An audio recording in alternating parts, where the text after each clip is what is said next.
창세기 32장 21절에서 32절까지 말씀을 교독합니다. 그 예물은 그의 앞서 보내고 그는 무리 가운데서 밤을 지내다가 밤에 일어나 두 아내와 두 여종과 11 아들을 인도하여 야복 나루를 건널세.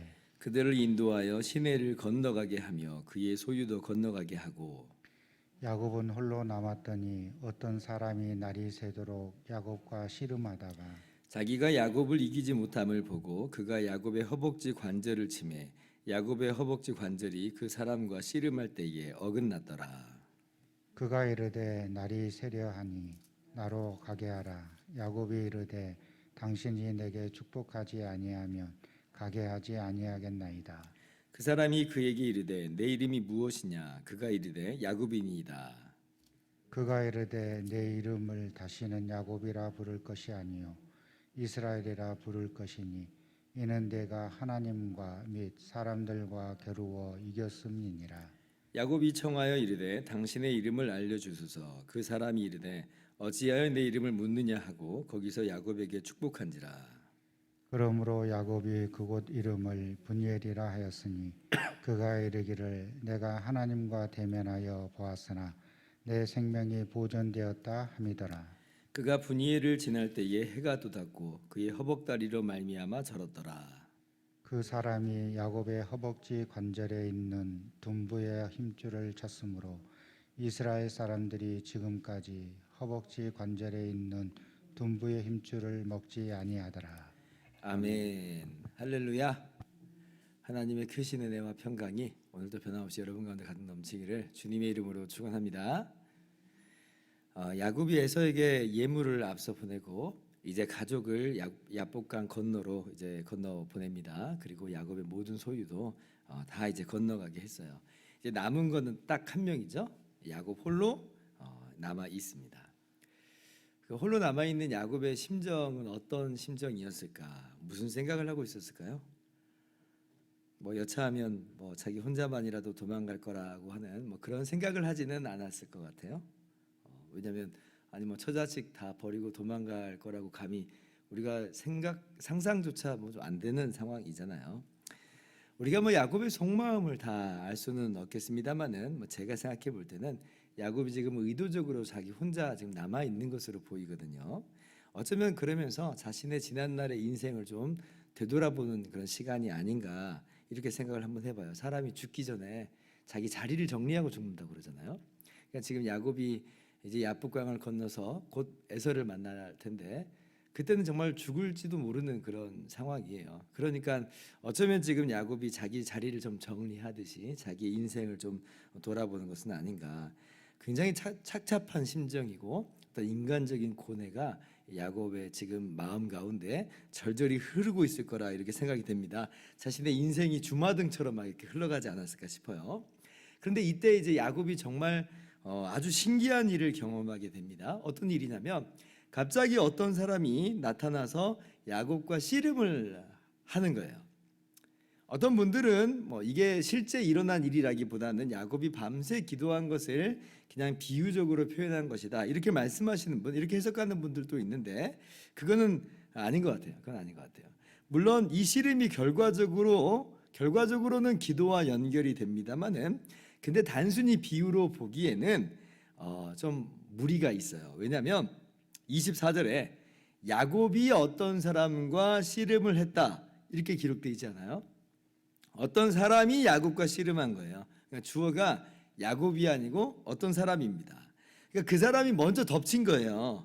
우리가 이제 기도행이라고 하면 야곱이 주어로 나왔겠죠. 야곱이 그 사람과 씨름했다. 왜냐하면 야곱이 기도하는 주체니까. 근데 지금 그렇게 나와 있질 않아요. 그 사람이 그냥 덮친 거예요. 근데 이게 실제 이제 씨름입니다. 그래서 실제 씨름인데 이 씨름이 결국 기도로 연결되고 기도와도 같다는 것을 우리가 알 수가 또 있어요. 자, 26절 한번 봅니다. 그가 이르되 날이 새려하니 나로 가게 하라. 야곱이 이르되 당신이 내게 축복하지 아니하면 가게 하지 아니하겠나이다. 자, 밤새 씨름을 했어요. 엎치락 뒤치락 한 거죠. 야곱이 기진맥진했을 거예요. 우리도 씨름 한 3분만 해보면요 힘들어가지고 숨을 헐떡헐떡이게 됩니다. 근데 이제 밤새 씨름을 했으니까 얼마나 고돼요. 근데 그래도 승부가 안 나요. 그러니까 이 사람이 야곱의 허벅지 관절을 쳐가지고 뼈가 어긋나 버려요. 뼈가 어긋났으니까 야곱은 이제 그냥 질질 끌려다니는 거예요. 근데 그래도 승부가 안 납니다. 그래서 그냥 이 사람이 그냥 간다고 하는 거예요. 그런데 야곱이 뭐라 그래요? 근데 이제 야곱이 붙잡고 놓지를 않아요. 당신은 내게 축복하지 아니하면 가게 하지 아니하겠나이다. 이거 참 놀라워요. 아니 이 사람이 먼저 덮친 거라고 그랬잖아요. 그러면 이 사람이 간다 그러면 살았다라고 놔줘야 되는 거 아니에요? 가라고 놔줘야 되는 거 아니에요? 근데 이제 야곱이 놓지를 않는 거예요. 야곱이 놓지를 않아요. 야곱이 먼저 씨름을 건 것도 아닌데 야곱이 놓지를 않아요. 아마도 야곱이 씨름을 하던 중에 이 사람이 보통 사람이 아니라고 하는 것을 깨달은 것 같습니다. 그렇죠. 보통 사람이 아니었어요. 하나님의 사자가 야곱에게 찾아와서 씨름을 건 거예요. 이 사건을 호세아 12장 3절 말씀 이하는 이렇게 말씀합니다. 야곱은 모태에서 그의 형의 발 뒤꿈치를 잡았고 또 힘으로는 하나님과 겨루되 천사와 겨루어 이기고 울며 그에게 간구하였으며. 천사와 겨루었다 그러죠. 하나님의 사자가 야곱에게 찾아와서 씨름을 건 거예요. 그래서 지금 이 야곱이 천사와 씨름을 했는데 자, 울며 그에게 간구했다 그러죠. 그러니까 지금 이제 야곱이 놓치지 않는 겁니다. 기도하는 거예요. 우리 오늘 창세기에서는 운다라고 하는 그 표현은 안 나와 있는데 호세아서를 보니까 운다라고까지 표현을 했어요. 그러니까 지금 그냥 울면서 야곱이 이거 놓치지 않는 거예요. 울면서 간구하는 거예요. 나를 축복하시지 않으면 내가 가게 하지 않겠습니다. 그러니까 결국 이 씨름이 기도로 연결됐어요. 씨름이 기도가 된 거예요. 근데 이 사건 속에서 가장 의아한 게 뭐냐면 이거예요. 야곱이 그렇게 힘이 셌나? 아니 천사하고 씨름하는데도 그냥 대등할 정도로 힘이 셌나? 이런 생각이 좀 들잖아요. 정말 야곱이 그렇게 힘이 센 걸까요? 말도 안 되는 이야기죠. 그럼 뭐예요 지금? 하나님의 사자가 일부러 승부를 안 내고 쥐고 흔드는 거예요. 일부러 승부를 안 내요. 그리고 아빠하고 어린 아들하고 씨름을 하는 장면을 상상해 보세요. 저희 아들이 어렸을 때 그렇게 씨름을 좀 많이 했는데 승부가 안 나요. 왜 안 나냐면 아들이 힘이 세서가 아니에요. 아빠가 아들을 쥐고 이리저리 흔들어요. 그러면서 승부가 안 나는 거예요. 넘기진 않아요. 계속 흔드는 거예요. 야곱이 너덜너덜해졌습니다. 몸에 힘이 한 개도 없어요. 근데 이 사람이 보통 사람은 아닌 건 알아요. 아무것도 할 수 있는 힘이 없어요. 근데 이 한 가지만은 해야겠어요. 너덜너덜해졌어요. 인생이 완전히 이제 힘이 하나도 없는 기진맥진의 인생이에요. 하나만은 근데 해야겠어요. 나를 축복해 주세요. 그렇게 붙잡는 나를 축복해 주세요. 허벅지 관절이 어긋나가지고 질질 끌려가는데 그런데도 나를 쥐고 흔드는 이 분을 향해서 나를 축복해 주십시오. 당신이 나를 축복하시지 않으면 나는 아무것도 아니고 아무것도 할 수가 없습니다. 하나님께서 야곱을 아주 무력한 현장으로 몰아넣으셨어요. 그래서 기도할 수밖에 없는 자리로 몰아넣으셨어요.